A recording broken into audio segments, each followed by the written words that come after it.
Welcome back to the show, everybody. Kamen Rider Z.O. Episode number 4, No Continue 2016. Yeah. We got a lot to get into this episode, because this episode was nothing but heat.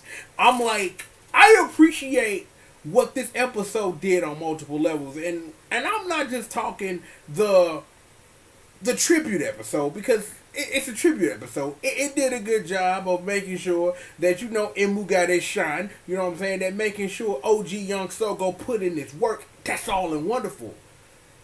What's important to me, as someone who watches this show, and not only watches this show in a different way, because I know I got to get in the mic and rap with y'all, but trying to understand it on a different wave of understanding how important it is to see how on the same page everybody is that even though that at first glance that when you see a situation that it is what it is as you take it versus what it is when you really sit down and really think about it. And this episode was full of that, especially that part where Sogo just appears out of nowhere, where Emma was talking to old dude and sitting up here just like, look, we all in the same gang right now. Everybody, we all got something in common, that we willing to risk it, put it all on the line for those that we care about, those who need us. And I'm like, that's the kind of character development that the show really needs to get across, because you really need to sit up here and, given what Sogo is as a character, you really need to believe that this is somebody who can't become the dude who sits up here and murders people and takes Ryder's powers just for shits and giggles. You need to believe that this is a dude who can become an overlord of all time and then make sure that all the people he overlords over are taken care of. And if nothing else, this show completely sold me on the concept of who Sogo Tokikawa is. And I'm like, again, we've had 3 previous episodes where I said that.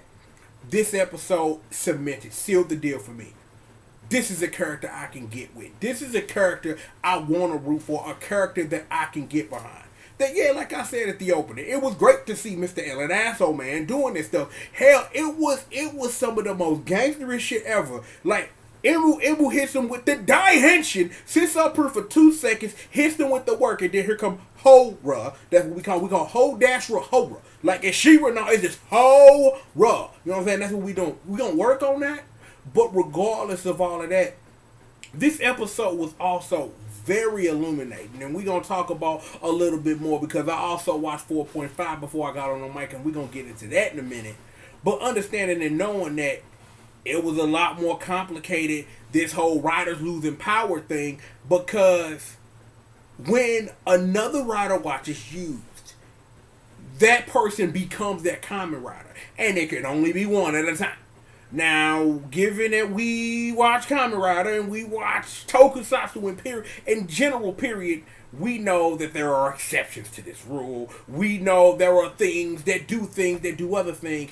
But given the current state of the show and what they want to do, we learn there can only be one X8. Another rider will eliminate another rider from existence. And then ultimately absorbing that power, taking it, makes that rider disappear like they never existed. And I've talked about this in the past couple episodes, just sprinkling here and there. Ultimately the goal is going to be fixing all of this somehow. That as Sogo and even that boy Gazy take more powers from these riders, they are ultimately going to find some magical time MacGuffin to fix what they broken. Because here's the important thing that the show ultimately is going to have to get to in some mystical and magical way. The riders being exactly where they are important, not only for the history of Kamen Rider itself, not only in the path that's being blazed by one Sokiko Takigawa. None of these things and all of these things matter and don't when you really sit up here and think about it. That, yeah, what would a world be without your favorite rider, or riders in general? All the people that they save, all the adventures that they go on, all the things that you shared of are being eliminated by people who want to crown their own king. And then even given that in some weird magical thing is that you just see urges out of nowhere, robot fighting. I'm just like, okay, fine, robot fight, fine, you do that. That's super great, robot fight. The point that I'm trying to get across is that I'm starting to really see like what this show is really trying to get over and push as the reason why a writer like Zio needs to exist. You need a writer that sits up here and has to ultimately be responsible for the time, the legends that he is going to come into our and understand. Because when I really think about this, is that it reminds me simply, and just let me run this wave, of how I felt when Mega Man 9 and 10 came out. Like, you know what I'm saying? Like, I was really like, cause like a long time ago, I sat up here and was writing a lot and really thinking about like what those games mean to what the Blue Bomber is, and especially thinking about it with Mega Man 11 coming out, thinking that was never gonna happen. Of like Mega Man 9 made us remember, and I always felt that Mega Man 10 was created to never let us forget. And I really think that this is what this show is really trying to put forward. Don't forget the great time that you had, because it's like I could sit here all day and I could talk about like how wonderful it was like the first time I watched Kabuto. And I've talked about this on the show before, about that feeling of sitting up here watching something that cool. I would never want those memories taken away.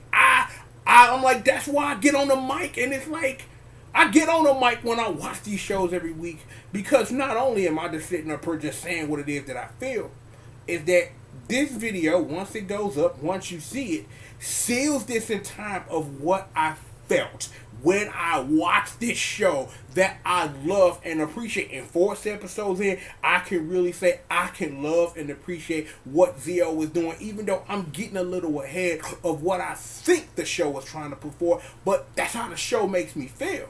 So then I turn to you and ask you, what does this show make you feel? What do watching something that you love really make you feel? I'm like, I know how y'all feel, but I know how y'all feel.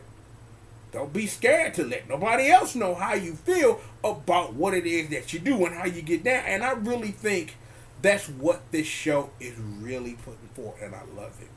This whole episode was off the meter. I'm just like, I just appreciate everything that this show did in this episode, what it's trying to do, and given what's about to happen, we about to get into the mix.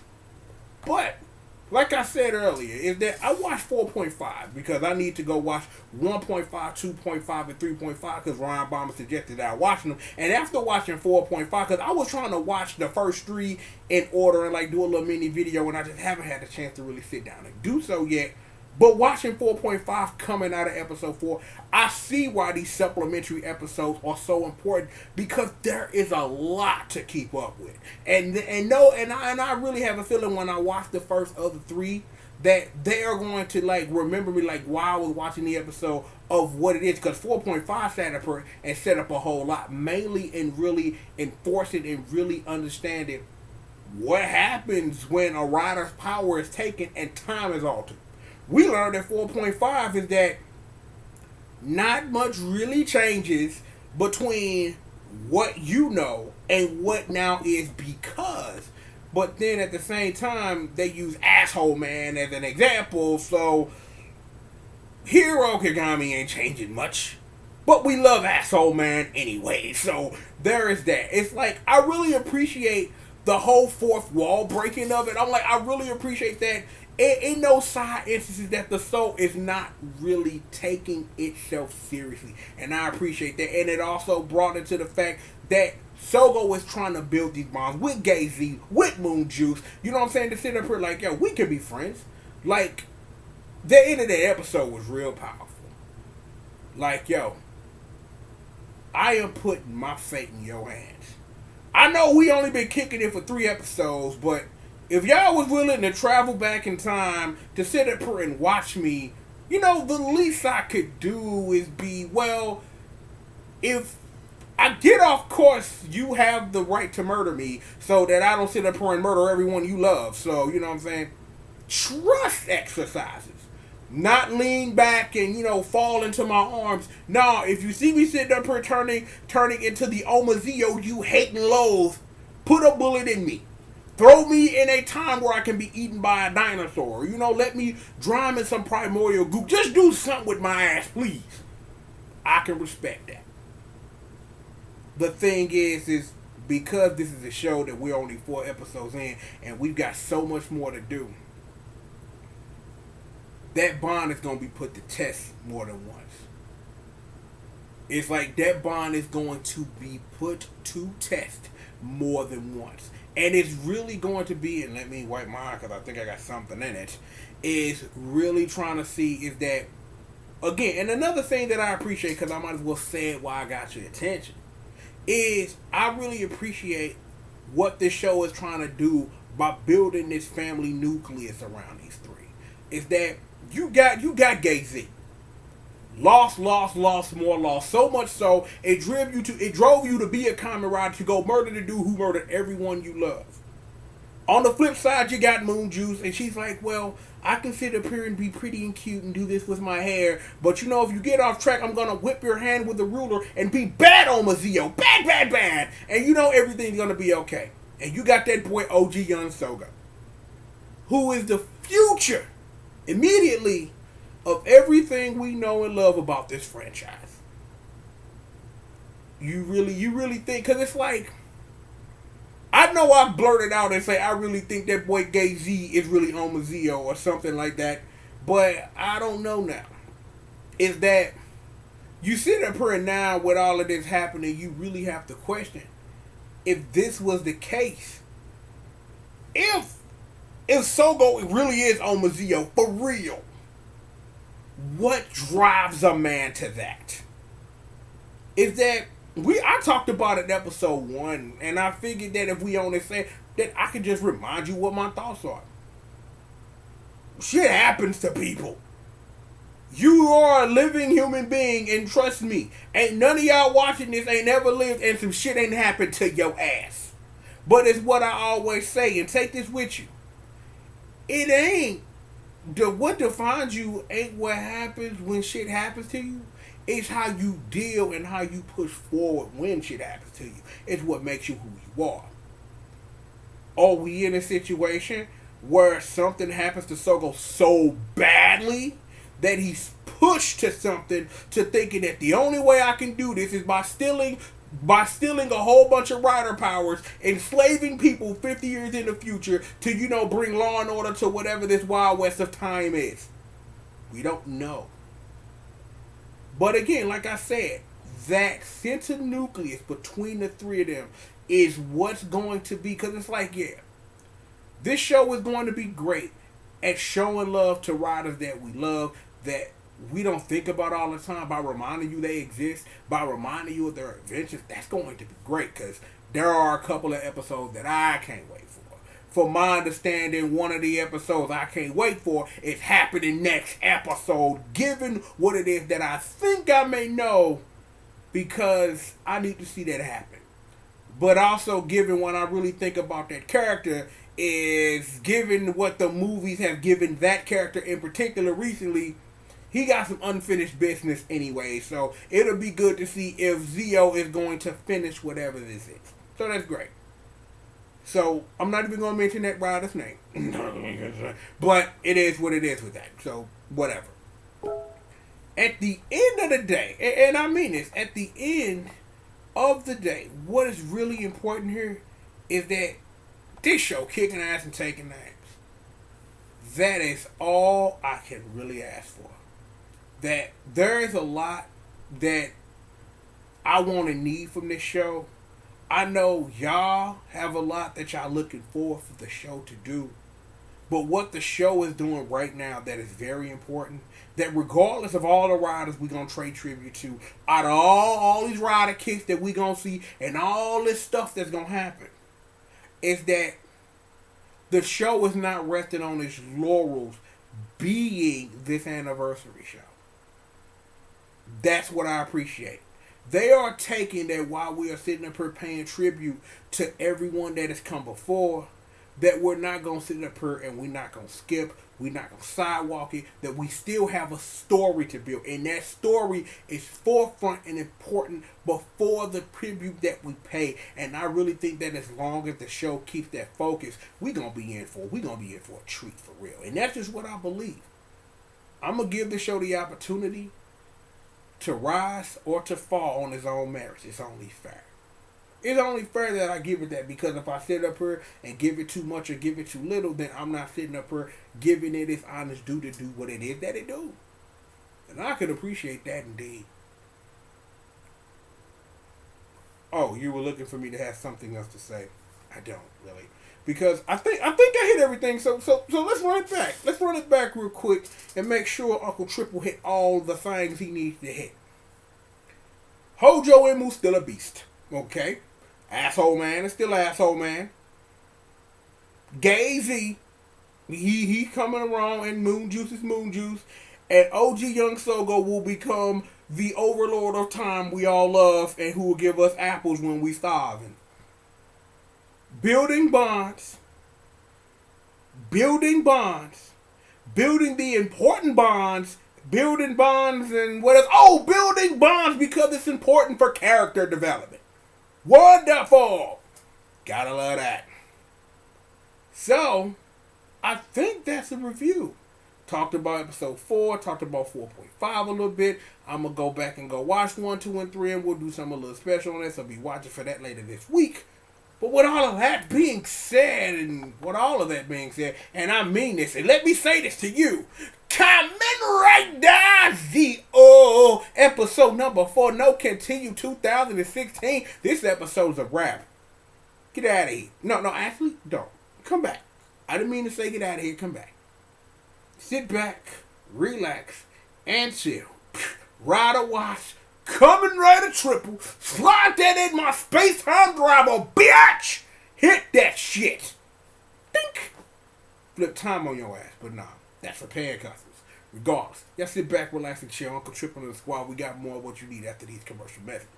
We do. Seriously, we got more of what you need after these commercial messages. I promise you, Pinky Swear. I have to remind you that Pinky Swear, we got more work for you. So for real, sit back, relax, and stay tuned, man. Another episode of Triple the Guy Speaks On It in the books, and we will be right back after these commercial messages.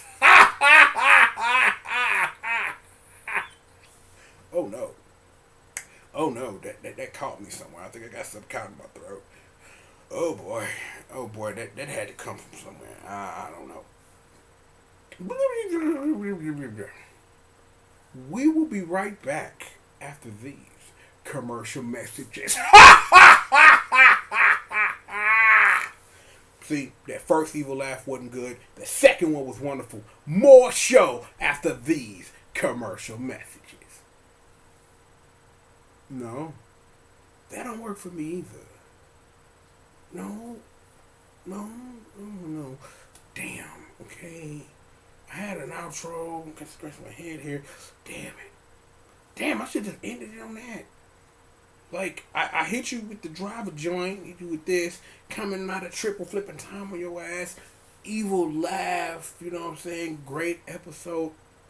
I've done everything I'm supposed to do. You damn straight. Look, we got more commercials after these. We got more commercials after these commercial messages. Within this commercial with a commercial for commercial. We got more show for you. How about that? How about I remind you one more time what your job is? Remind you. Sit back, relax, chill. Uncle Triple and the squad. We got more show after these commercial messages. I'm not going to evil laugh for a third time. So the video's just going to stop now. We're just going to stop right about now. No, not yet. Right about nowish.